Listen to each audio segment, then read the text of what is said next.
The email arrived at 11:42 p.m. No sender, no reply to address, just 3 short lines. If you truly care about what you've built, come to branch number 16 on Ashbury Street. A manager is destroying the best people there, and if you don't get here in time, there might be no one left to save. Ethan Caldwell had read it for the 10th time as the clock struck 4 a.m. The coffee on his desk was cold, his office lights still on, and his mind reeling with anxiety and anger. He was the founder of Horizon Mart, a supermarket chain with over 50 branches across the United States. From 3 small, failing stores, he had transformed it into a retail empire trusted by thousands.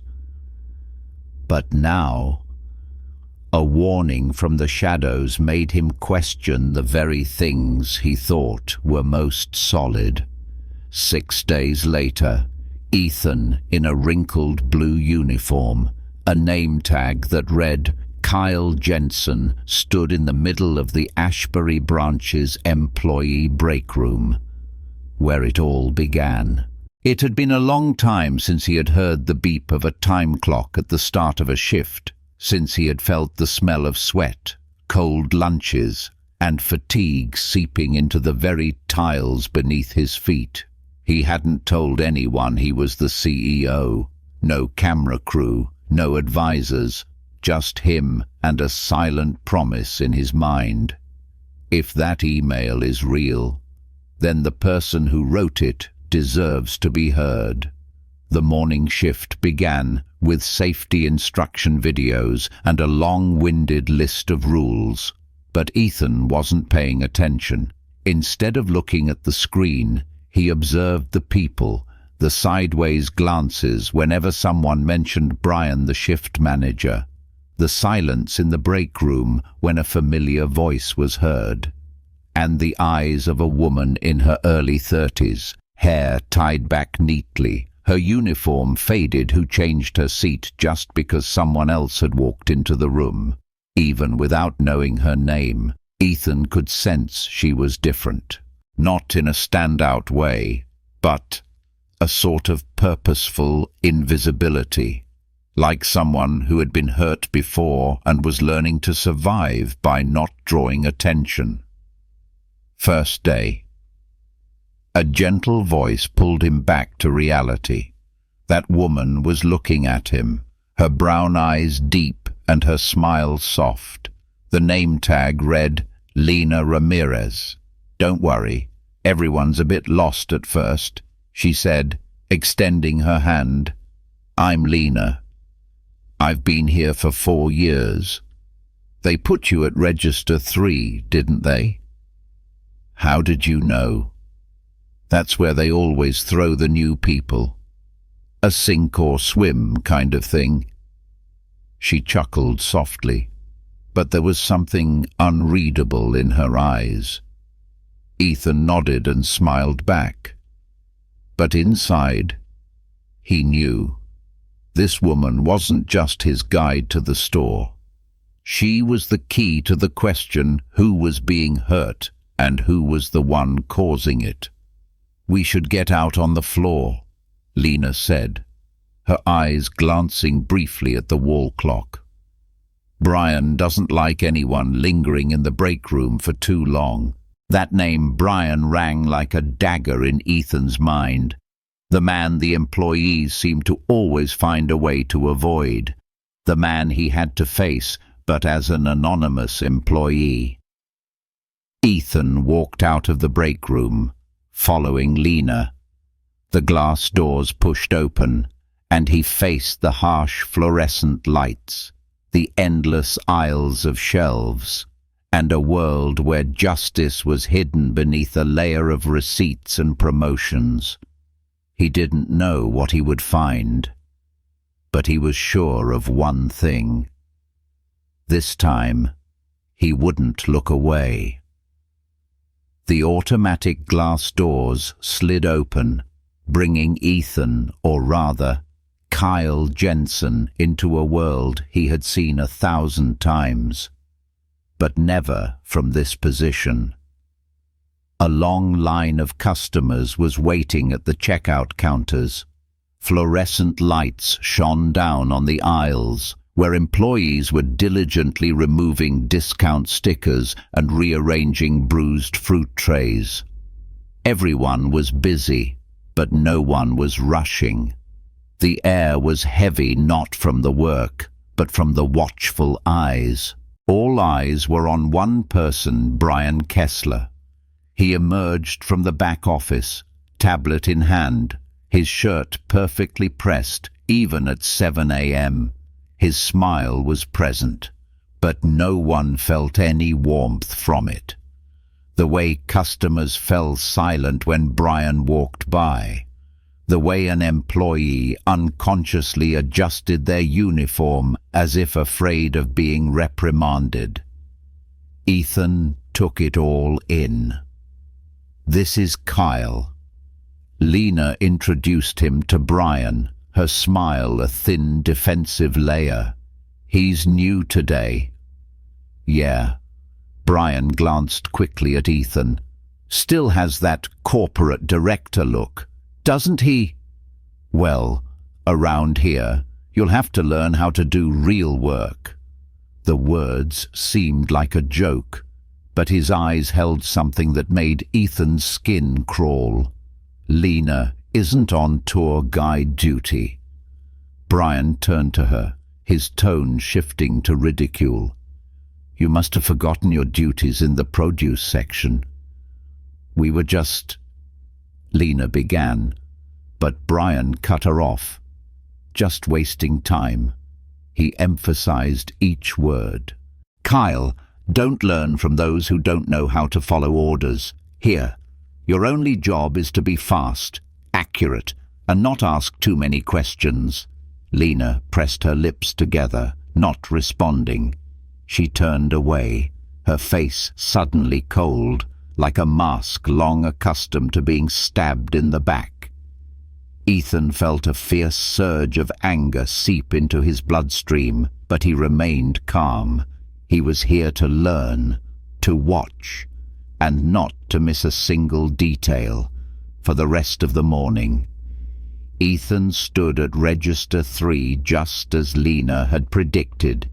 He learned to scan product codes, handle faulty coupons, answer strange questions from customers, and even ignore a few condescending looks for scanning too slowly. But what bothered Ethan wasn't the speed of the scanner, it was the rhythm of the people. He began to notice a pattern that the numbers had never shown. With Mark, the college student working part-time, Brian joked around like a brother. With Mr. Robert, the older employee in the hardware section, Brian seemed respectful, or at least polite. But with Lena, Janet from the deli, or Miguel from the stockroom, Brian changed completely cold, sharp, sarcastic. It was as if his power only worked on those who couldn't fight back. By noon, as Ethan was wiping down his counter after a customer spilled milk, a scene made him nearly drop the mop. Lena was handling a return for an elderly woman a few moldy strawberries. The woman seemed annoyed, but was polite. Lena gently explained the 3-day return policy for fresh produce, but was still trying to find a way to put the woman at ease. Just then, Brian walked over, his face stone cold. "Is there a problem here? The customer just wants to return this because the product wasn't fresh when she got it home." Lena kept her tone gentle. "Policy is policy." Brian interrupted, then turned to the elderly woman. "It's a shame some people don't understand that, ma'am." Ethan saw Lena flinch. The elderly woman also looked bewildered, not understanding why the atmosphere had suddenly turned so cold. Maybe. Lena tried to speak, but Brian added, maybe if you focused more on your work instead of gossiping with the new employee, this wouldn't have happened. This time, Ethan saw Lena's face flush, not just with anger, but with humiliation. As the elderly woman left, Ethan watched her small figure walk away and felt a lump in his throat. After just a few hours of work, he had seen enough to know the email hadn't exaggerated. Brian wasn't just a rude person. He was the type who knew exactly where to press on a weakness to crush someone. And Lena was one of his most obvious targets. But what startled Ethan most was that no one reacted. The other employees around them just kept working, as if it was normal. I built Horizon Mart so that employees would be respected, Ethan thought to himself. But here, they don't dare to hold their heads up. And right then, he knew. That afternoon, the 15-minute break came as a blessing. The employee break room was located deep behind the stockroom, a place of dreary yellow light where the microwave clattered every time it started. Ethan walked in with a bland cup of coffee he had just brewed from the old machine in the corner, trying to swallow the burnt smell and bitter taste. He glanced around. 3 people were sitting, but only one interested him. Lena, still at the corner table by the window, the only spot with a sliver of sunlight. In her hands was a soft-spined old book, its cover wrinkled, the faded title legible enough to read the words, Childhood Development. "Is this seat taken?" Ethan asked, his voice soft. Lena looked up, slightly surprised. She nodded gently, then pushed a wooden chair toward him. "The coffee here tastes like it's from wartime," she said with a light laugh, taking a sip. "But it's better than nothing." Ethan sat down, slowly observing the woman before him. Her face was bare of makeup, with faint shadows under her eyes, but her eyes were bright, a quiet kind of bright. He took a breath. "Earlier, I heard Brian say you used to request more hours." The question seemed simple, but Lena visibly stiffened. Her hands tightened slightly around her personal thermos. "I've been requesting them for 2 years," she replied, her voice steady. "Every time, it was denied. Sometimes they'd say it was under review. Sometimes they'd say not enough demand. But then they'd hire new people, also part-time." Ethan felt something both cold and sharp spread through his chest. "I have a son, Diego. He's 6, 1st grade." Lena looked up, her voice choked but still proud. "I pick him up late every day because of my shift. The cost of childcare goes up. My hours stay the same. Sometimes I only have exactly 3 hours to eat, sleep, clean the house, play with him, and then come back here." He stayed silent, letting her speak. "You know," she said, looking into the distance, "I used to be a teaching assistant at a preschool. But when Diego was born, my husband left. I dropped out of school to raise my son. The only job I was qualified for was retail. And I thought, if I just worked well enough, for long enough, someone would notice." Lena laughed, a bitter laugh. "But it seems I was wrong." The air in the room suddenly felt heavy. Ethan wanted to say something kind, something hopeful. but all he could manage was, "You still haven't given up." Lena looked at him. "Because I don't have the right to. Diego deserves a mother who doesn't surrender." The door burst open. Without looking, everyone knew it was Brian. He strode in, without a word, heading straight for the coffee machine. The atmosphere changed instantly. Snippets of conversation died away. Two other employees quietly picked up their phones. Lena, as if by reflex, closed her book, her hands still clutching her coffee mug. "Lena," Brian said without turning around, "the back-to-school shelves haven't had their price tags changed. That should have been done yesterday." "Yes, I'll do it after my break." "Yeah, better do it soon," he stressed, then glanced toward Ethan. "How's it going?" Kyle learning from the system error expert. A fake smile, but his eyes were as sharp as a razor. Ethan clenched his fists under the table. For a split second, he saw Lena flinch slightly. Then she returned to her stone-cold expression. "Lena has been a great help," Ethan replied. "She really understands this job." Brian said nothing, just smirked, poured his coffee, and walked away. Silence returned. But it wasn't peaceful. It was guarded. Ethan glanced at Lena. She was staring at her closed book, her hands trembling slightly. "System error expert." "Huh?" he whispered. "Don't mind it." Lena replied softly.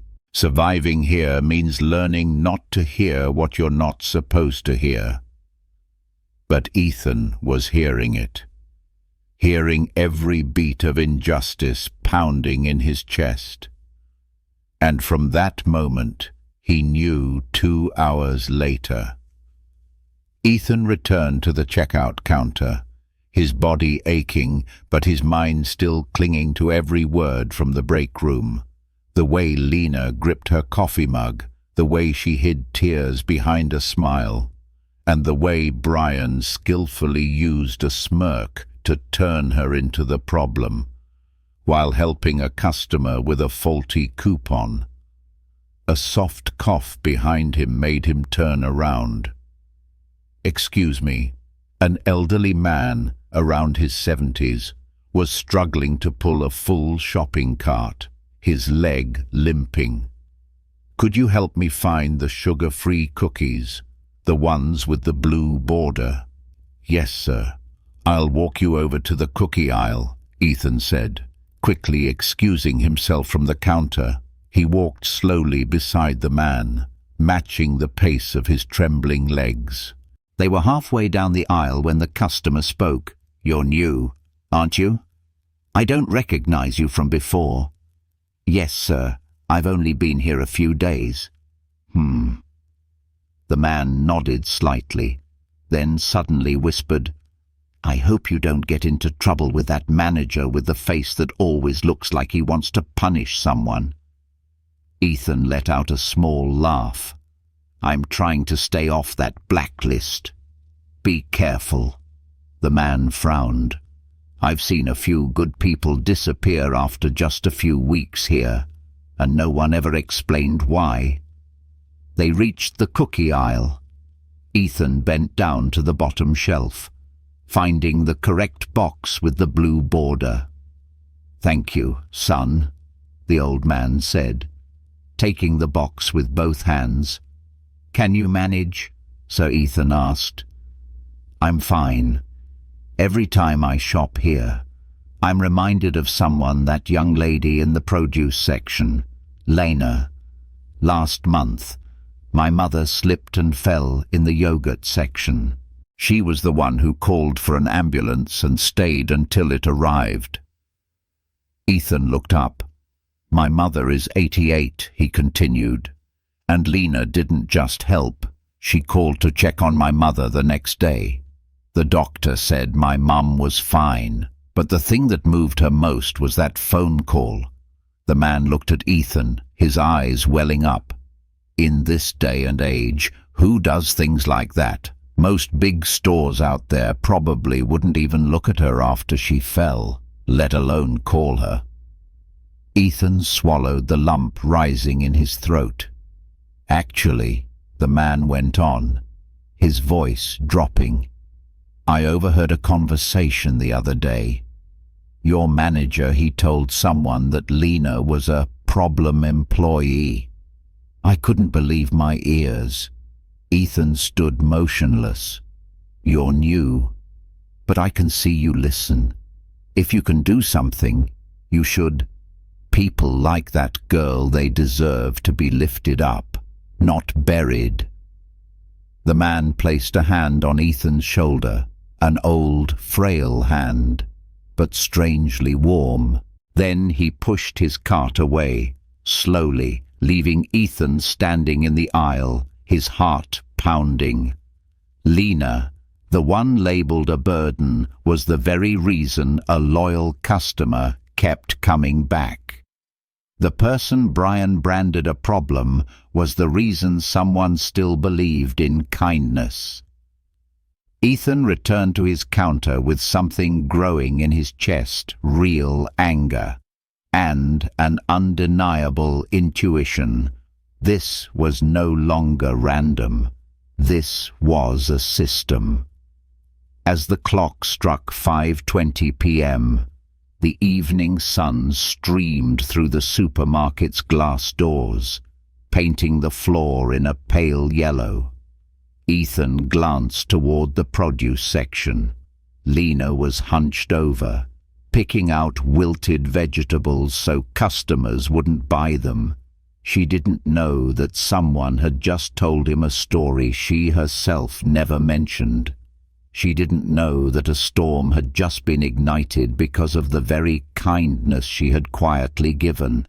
And she also didn't know that the person watching her wasn't Kyle Jensen, the trainee. It was Ethan Caldwell, CEO of Horizon Mart, and he was just beginning the biggest investigation of his life.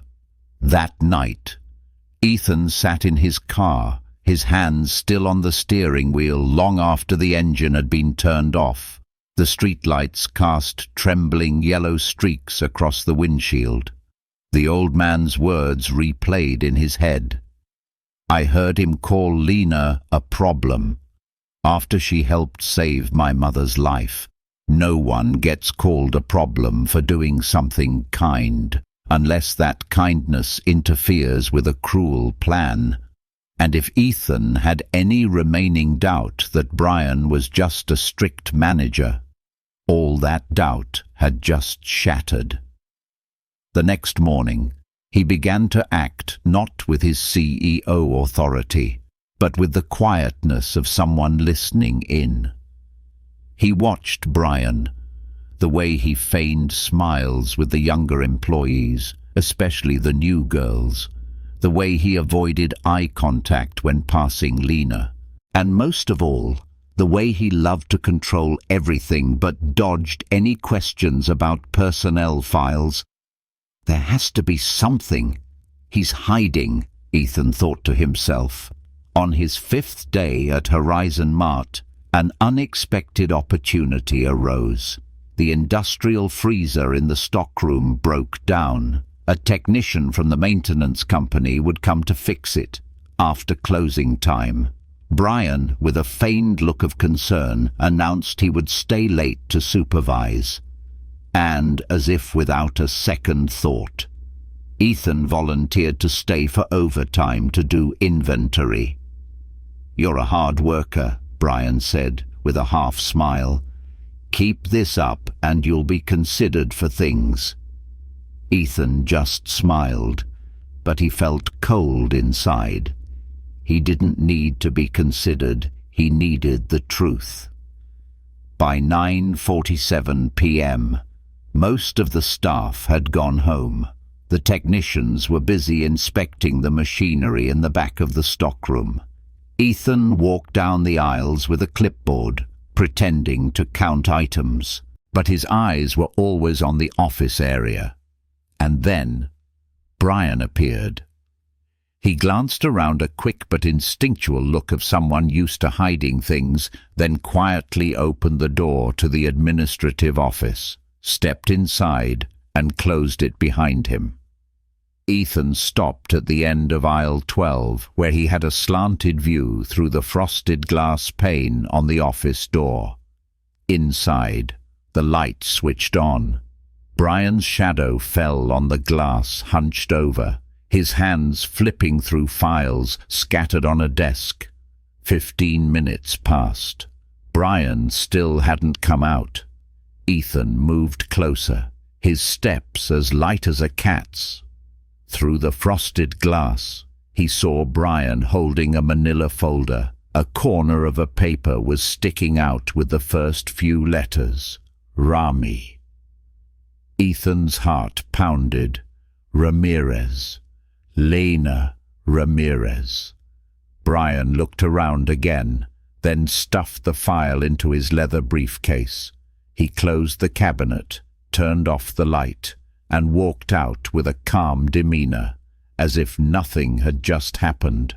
Ethan immediately ducked down in the cookie aisle, pretending to fix a fallen box. Brian walked past without noticing anything. 10 minutes later, he left the supermarket. Only when the headlights from his car disappeared down the road did Ethan stand up straight, his hand gripping the edge of a shelf. Why would a manager take an employee's disciplinary file home? Why do it near midnight, after everyone had left? And why Lena? It was no longer speculation. Ethan had just witnessed it with his own eyes and felt with his gut that what was happening wasn't just injustice. It was a conspiracy, a pre-calculated plot. When he got home close to midnight, Ethan didn't go to his bedroom.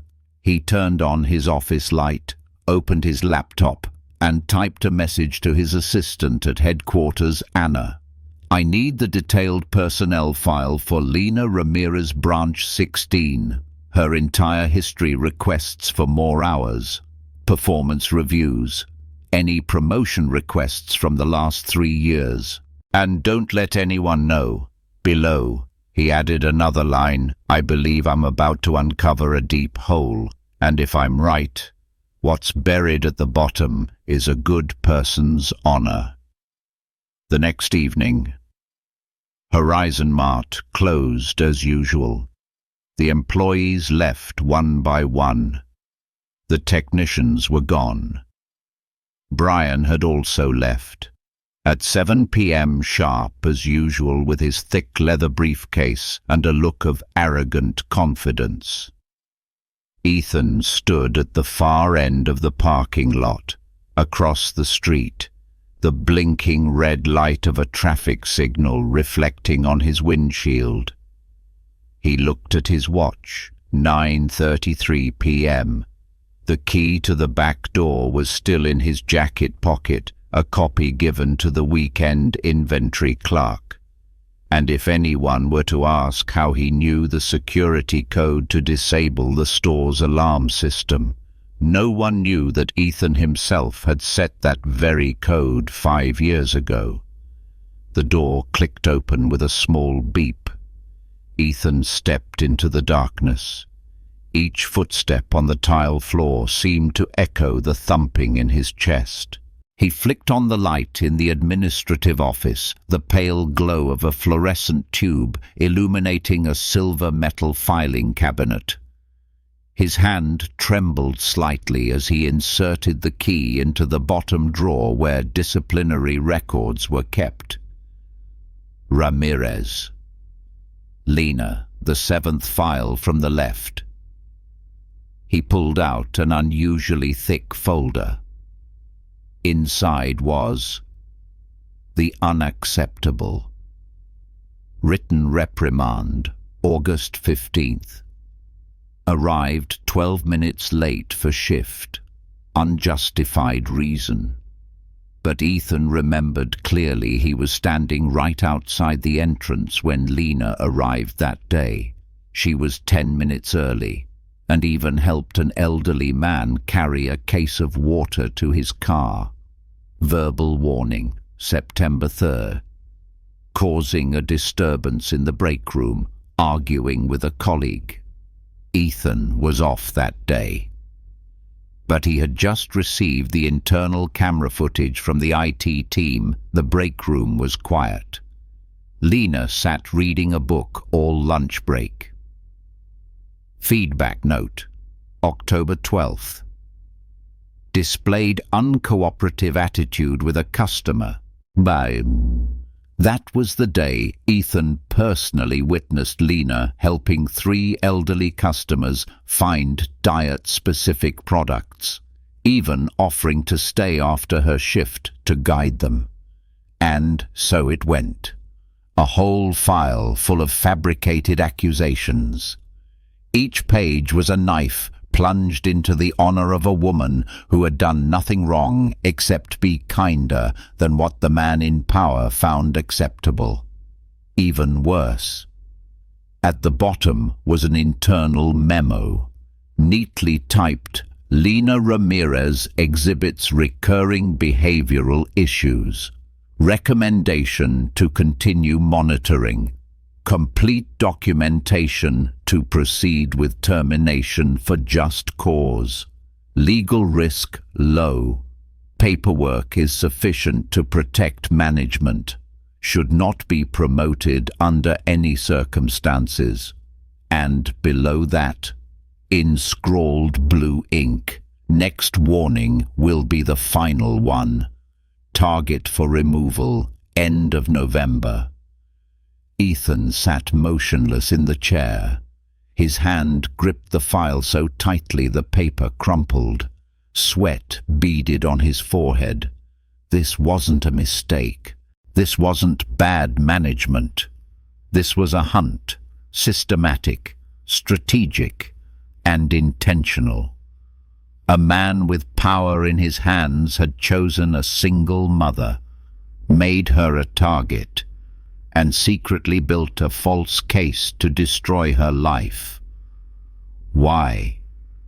Because she was too good. Because she wouldn't bend. Because she believed kindness would be rewarded. And maybe that very thing made him uncomfortable. Ethan gasped for air. He couldn't sit still any longer. He took out his phone and started photographing every page, every reprimand, every forged signature, every distorted date. All of it was saved as evidence. He double-checked cross-referencing with the data on the HR management portal, retrieving work shifts, hours, and customer reports. All of it contradicted the file Brian had created. He no longer had any doubt. Brian had fabricated an entire false narrative to eliminate Lena, and it was very likely she wasn't the first. Ethan closed the file, put it back in the drawer, erased his tracks, turned off the light, and left the office. But inside, he was no longer an investigator. He was preparing to strike back. Early the next morning, Ethan didn't go to the store right away. Instead, he sat in front of his computer screen in his home office, the room he used to call the corporate trench, where his biggest strategies had been planned. But today, Ethan wasn't discussing revenue, market share, or operational costs. Today, he was tracking the ghosts of those who had vanished silently from Horizon Mart. He opened the internal HR system, accessing it with his highest CEO privileges, Columns of names, employment durations, and reasons for leaving appeared like a map. And as Ethan began to connect the dots, a horrifying picture slowly emerged. Carlos Jimenez, 60 years old, of Salvadoran origin, had worked at Horizon Mart for 15 years. Voluntarily resigned 3 months ago. Reason in his file: no longer able to keep up with the current operational pace. But just 3 weeks prior, he had been awarded Employee of the Second Quarter. Dana Fields worked in the produce section, a single mother with 2 young children, was reprimanded for inciting employees to discuss insurance benefits. Quit her job shortly after. Was replaced by a young male student with no experience. Priya Singh, an immigrant, worked at the checkout counter for 4 years with no recorded errors. Received 3 warnings within a single month, all from Brian. Left due to work pressure. No resignation letter, just disappeared. And then the numbers added up. 11 employees eliminated within the 3 years Brian had been manager. Of those, 9 were women, 7 were single mothers, 4 were over 50 years old, 3 were non-native English speakers. Ethan leaned back in his chair. He had a system, a common denominator, targeting criteria, and he was being rewarded for it. He opened the financial records next. Brian, as an ideal manager, was receiving quarterly bonuses for optimizing personnel and reducing unexpected turnover. But the truth was, he pushed vulnerable people to their limits, forcing them to leave, and then rewrote their files to turn them into troublemakers. A system built not to develop people, but to weed out anyone who didn't fit his tyrannical standards. Ethan clenched his fists, but this time not out of shock, but with a sense of direction. He replayed the recording of the training session Lena had conducted last week, when he had pretended to need more guidance in the produce section. Her voice was clear, crisp, and gentle, explaining each step. Her technique was perfect, her knowledge was solid, her delivery was no different from a real instructor's. And Brian's review had been lacks communication skills, not suitable for a training position. He then opened an email Lena had sent to the HR department. The content was a request for a meeting to report biased treatment and unfair punishments. Date sent 7 months ago. Response none, because the recipient was on leave at the time, and the email was automatically forwarded to Brian Kessler. Ethan slammed his hand on the desk. Lena had cried for help, but the very person harming her was the one who blocked every cry. Right then, Ethan opened a special folder, Operations Sweep, where the files of his most trusted internal auditors were stored. He chose a name, Rebecca Martinez, the one who had helped him clean up a corrupt branch in San Diego. Sharp, principled, and immune to deceit. Ethan began to compose an email. Rebecca, I need a surprise inspection at branch number 16, Denver. I am attaching all the evidence I have of file falsification, abuse of power, and a system designed to push vulnerable people out of the organization. This is no longer an internal matter. This is about ethics, and I need you to act. He attached everything: the falsified disciplinary records, the recording of Lena's training session, the statistics on unusual terminations, The unaddressed complaint email. Send. Done. The chess match had begun, and Ethan knew the man sitting in the Horizon Mart office tomorrow, still as confident as an unbreakable wall. 8:47 a.m. Monday.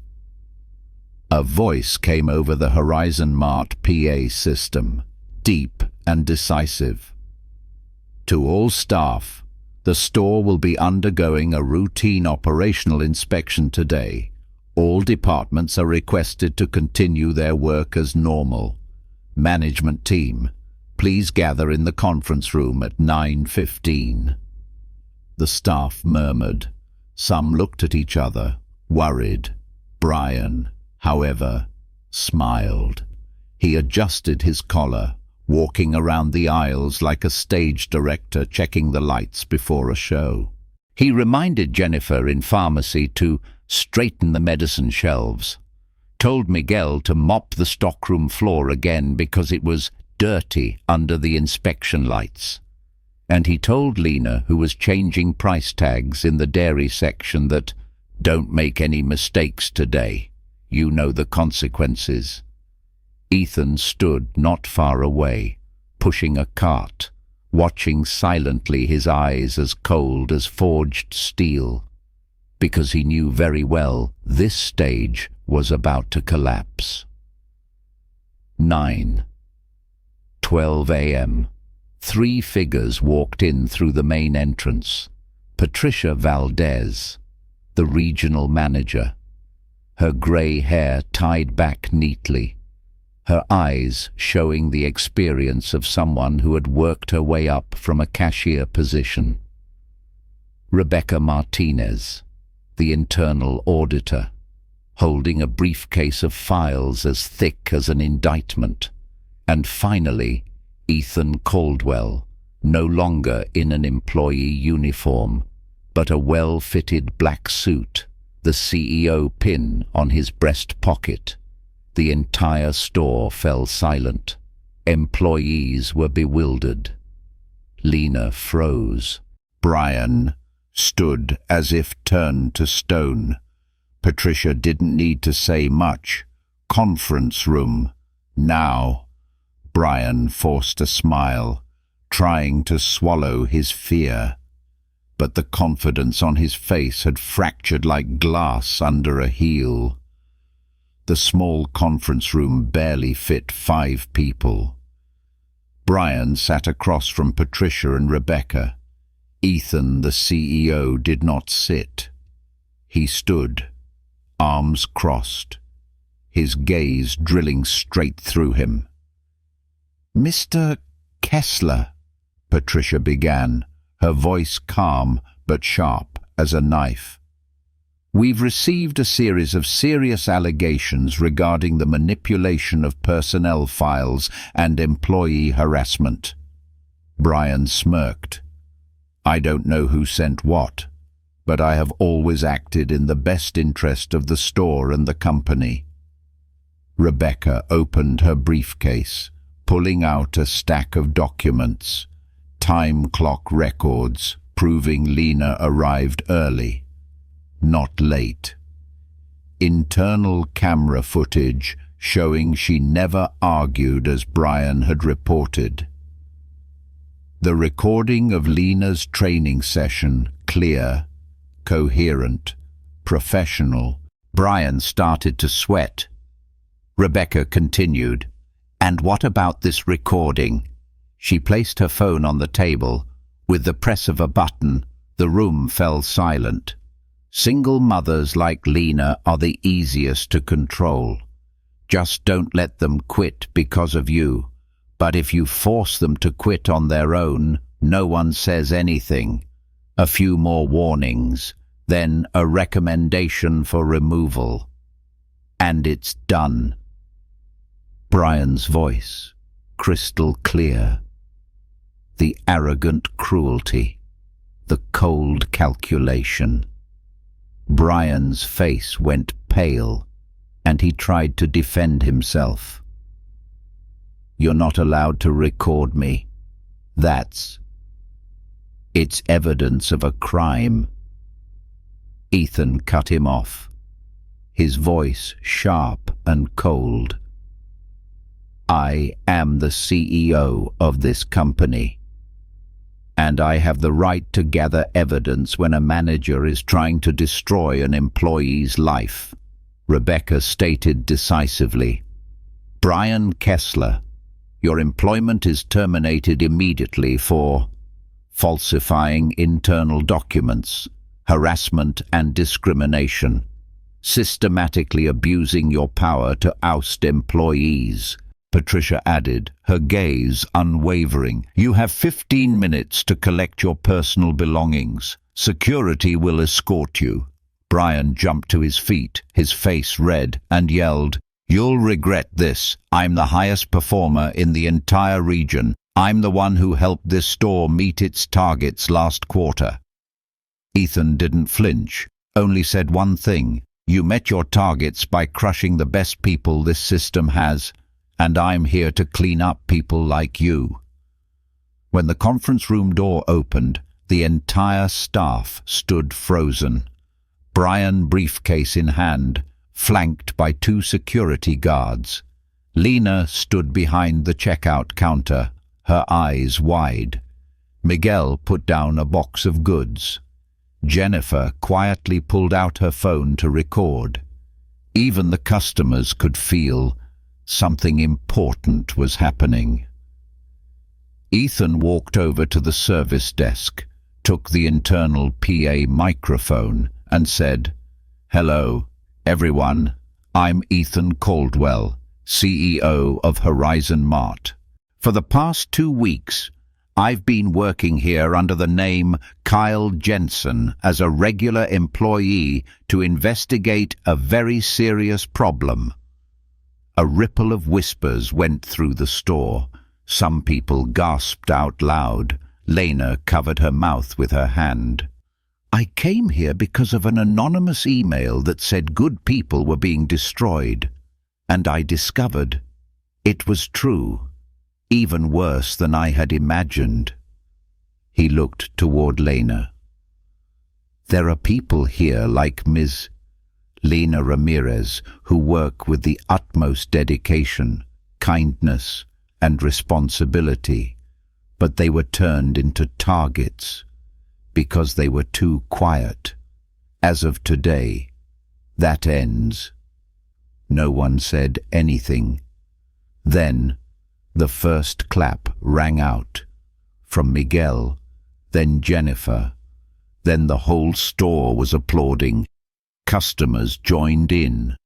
Brian stood there amid applause that was not for him and understood that the game was over. The atmosphere in the supermarket at that moment was strangely moving. The applause hadn't fully died down, but everyone's gaze had shifted no longer on Brian, who was walking away with his head bowed, but toward Lena. She still stood motionless behind the checkout counter, her hands gripping the edge of the table. Her face didn't show much, but her eyes were glistening with tears, like someone who had just survived a storm and couldn't yet believe they were still alive. Ethan placed the microphone back on its stand, then walked toward her. "Ms. Ramirez," he said, his voice deep but steady as a rock. "I have something to announce to everyone and to the customers here, if they wish to listen." Lena looked up, her lips pressed tightly together. Ethan stopped in front of her, turning to face all the employees. "I used to think that running a large supermarket chain was about strategy, about numbers, about efficiency. But it turns out the most important thing is the people. And today, I realized the person who deserves to lead this branch was never sitting in that office." He looked directly into Lena's eyes. "Lena Ramirez, I am officially appointing you as the store manager of Horizon Mart, branch number 16, effective today. You don't need to apply for a promotion anymore. You don't need to wait for approval anymore, because everything I needed to make this decision, I have witnessed with my own eyes." The entire store was stunned, then erupted in applause. Miguel was the first to shout, "Yes!" Jennifer turned to hug Lena. A nearby customer pulled out their phone to record, as if wanting to capture this unbelievable moment. But Ethan wasn't finished. He raised a hand for silence, then said clearly, "However, there are 3 people at this store who contributed to this wrongdoing, not with grand actions, but with silence, complicity, and even using their authority to oppress others." The 3 people he mentioned: Vince, head of the dry goods department, Carly, in charge of the cosmetics counter, and Dylan, stockroom supervisor, all flinched. All 3 had been Brian's eyes and ears. All 3 had written false reports to help build the disciplinary cases against Lena and others. "I have enough evidence to fire all 3 of you, but—" Ethan paused, turning to Lena. "I will let the new manager decide, because I believe she understands better than anyone justice isn't just about punishment. It's also about looking at the choices we make." Lena stood silently. The entire store held its breath. Then she took a step forward. "Vince, Carly, Dylan," she said, her voice surprisingly calm. "I know what you did, not because you were forced, but because you thought no one would dare to speak up." The 3 said nothing. Carly bowed her head. Dylan's face turned red. Vince tried to maintain a calm facade, but his fingers were visibly trembling. "I don't need you to apologize to me, but I need you to apologize to the people who left because they were pushed to the brink." She paused, taking a deep breath. "And I don't forgive you, but I will give you a chance. You can leave right now, or you can stay, under my supervision, and start over from the beginning. Every action, every attitude, every single minute." No one said a word. Finally, Carly, with tears in her eyes, nodded. Dylan looked down and whispered, "I'm sorry." Only Vince, after a few seconds of hesitation, threw his employee ID on the table and walked away without looking back. Ethan watched him go, not stopping him. "Their choice," he said.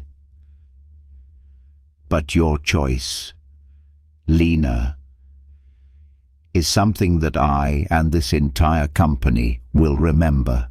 Lena smiled, and for the first time, that smile wasn't hiding anything at all. Less than an hour after the storm, Horizon Mart was slowly returning to its rhythm. The familiar sound of scanners, the gentle clash of shopping carts, the sound of customers asking for directions to an aisle. It all returned as if nothing had happened. But everything was different, very different. The air in the store felt cleansed, lighter, more real. Ethan stayed not as a CEO, but as someone quietly watching something blossom. He was standing near the frozen food section when he saw Miguel come up from the stockroom, nod at Lena, and say, "Hey boss, the receipt paper at Register 4 is almost out. I'll go change it." Lena nodded slightly, but her eyes showed a clear sense of wonder. Since when did they call her boss with such pride in the cosmetics section? Jennifer, who Brian had once threatened to fire for talking to a customer for too long, was laughing cheerfully with an older woman, testing a hand cream sample while telling a story about her new grandchild. Even Mr. Robert, the veteran employee in the hardware department, pushed his cart by and nodded at Lena as if confirming something everyone already knew. Finally, the right person is in the right place. Lena walked past the service desk and saw a small handwritten envelope on the table. With no sender listed, she opened it. The first line made her place a hand on her heart. Lena, if you're reading this, it means I wasn't brave enough to say this in person, but I can't stay silent anymore. The handwriting was familiar. She recognized it immediately as Carly's. I used to think that siding with Brian was the way to keep my job. I wrote reports without verifying them. I aided in lies just because I was afraid of losing my position. But this morning, when I saw you standing there unbroken, I felt so small. The writing was slanted, some strokes trembling. I know an apology can't erase what you've endured, but I want to start over, even if it's just by listening to others with respect. Thank you for not choosing to punish me. Thank you for giving me a chance to start again. I won't let it go to waste. At the bottom was only one line. C. Lena folded the paper, placing her hand on her chest. She didn't cry, but her eyes, red-rimmed, shone with something more beautiful than any title or award recognition. Not from a superior, but from the very people who had once turned their backs on her. You okay? Ethan's voice sounded beside her, no longer the voice of Kyle, the new guy, but that of a boss and a witness. Lena nodded, smiling faintly.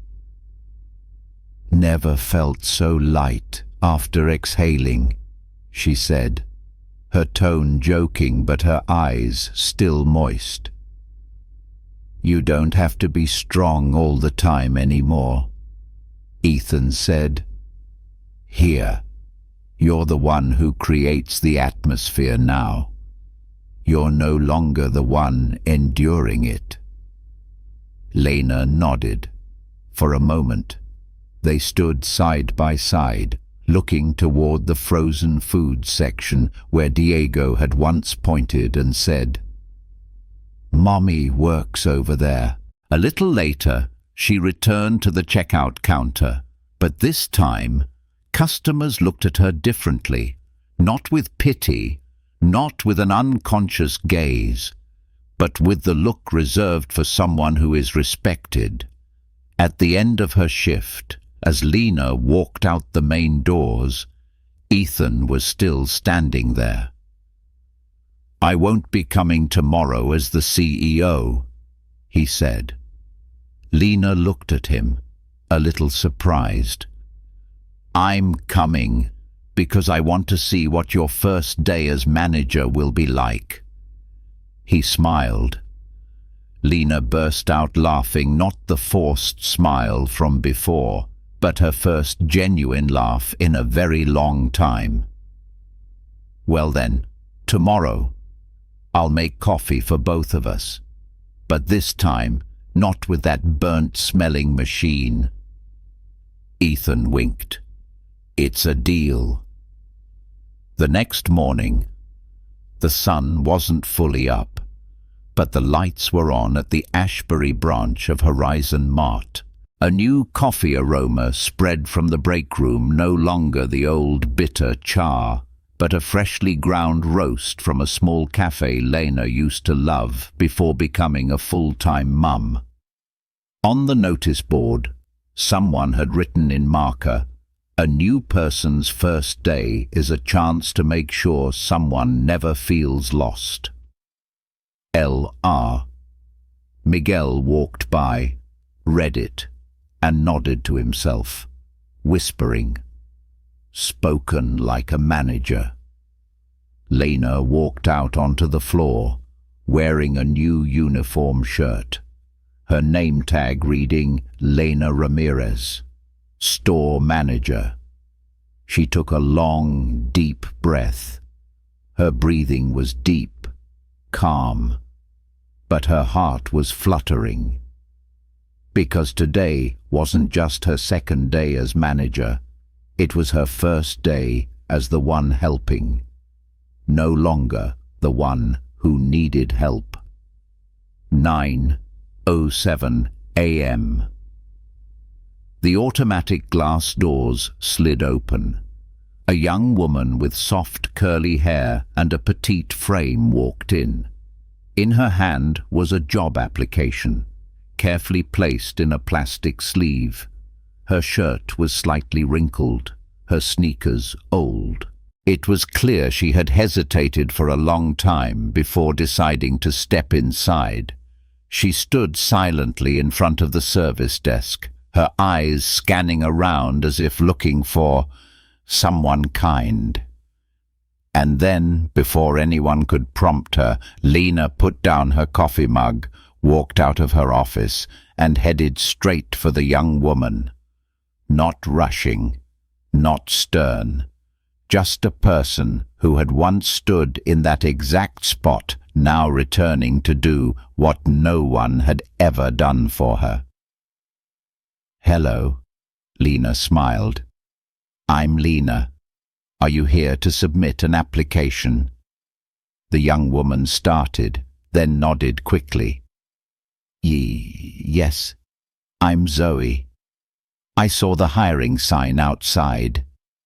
Lena took the application, glancing over it, but more importantly, she looked at the worried eyes, the slightly trembling hands, and the way Zoe stood back as if afraid of being a bother.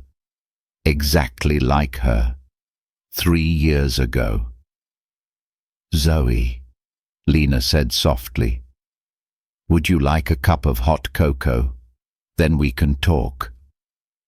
Zoe's eyes widened. "Really? Really?" Lena smiled. "Here, you don't have to prove you're worthy in the first 3 minutes. Just being yourself is enough." Ethan stood at the end of the aisle, not interfering. He just saw the scene of Lena leading Zoe toward the break room, pouring cocoa, pulling out a chair and sitting across from her as if she weren't a manager, but a friend. Someone who had once sat in the other chair. Someone who hadn't forgotten where she came from. A security camera captured that moment, Zoe nodding slightly, smiling shyly, Lena leaning in, pointing to the application form, sunlight streaming through the window. 2 women, one just beginning, one who had just overcome, and somewhere. It was as if justice itself was smiling. A month later, Horizon Mart on Ashbury Street was almost no longer the same store. Not because of a new sign or a few rearranged aisles, but because the atmosphere had changed its color. In place of tension, there was soft laughter during shift changes. In place of downcast eyes, there were nods of greeting when passing by. In place of silent meetings, there were improvement suggestion sessions initiated by the employees themselves. And it all started with one person, not a hero, just a person who had once chosen to stand still but refused to remain silent forever. On the last Friday of the month, Ethan returned to Ashbury, this time not in disguise, with no secret plan, just a CEO with a proud smile. The store was holding an internal appreciation day. There were colored name tags for every employee, a small buffet, a wall covered with pictures of kind moments captured over the past month. Right in the middle of the room was one photo, Lena holding an elderly woman's hand, helping her to her car in the rain. Beneath the photo was a handwritten note: "Kindness doesn't have a fixed shift." At the end of the event, Patricia, the regional manager, invited Ethan up to speak, but he only said a few words. "I used to think we needed policies to change a culture, but the truth is, it only takes one person who refuses to give up, and the entire system has to change with them." He turned toward Lena, handed her the microphone, and then stepped back. Lena hesitated for a moment, but then stepped forward. Everyone's eyes were on her, no longer with pity or doubt, but with trust. "Someone once asked me," she began, "how I endured it for all those years." She paused for a beat. "The answer is, I don't know. I just thought I couldn't fall down when there was still a child looking at his mother and learning how to face the world." She looked down at the front row, where Diego was sitting, his legs swinging, his eyes filled with pride. "There were days I didn't want to come back here. There were nights I sat on my phone until 2 a.m. looking for other jobs. But what kept me here wasn't the salary. It wasn't the hope of a promotion. It was a vague feeling that maybe, one day, things would be different." She turned to look at Ethan, then at each person from Miguel in the stockroom to Jennifer in the pharmacy. "And today, I'm standing here not to talk about how I endured, but to say we deserve to be heard, even when we're not screaming." The applause erupted, but this time no one cried. They smiled, because they knew what was deserved had finally arrived. That afternoon, as Lena walked past the yogurt section, the place where she was once called a burden for asking for more hours, she stopped for a moment. Not to pick up trash, not to fix a price tag, but just to breathe in deeply and smile. In the distance, Ethan turned to walk to his car. But before he got in, he looked back and saw Lena standing there, her hand over her heart. She didn't wave. He didn't wave back, because they didn't need to say anything more. The story was enough, and the world had changed a little. No one is born to be a backdrop for cruelty, but sometimes light only finds a path when one person is brave enough to hold on to their kind nature. Even in the dark, Lena didn't scream, but she stood still, steadfast, and that very thing made the whole system change. We don't need to become heroes. We just need to not keep our heads bowed forever.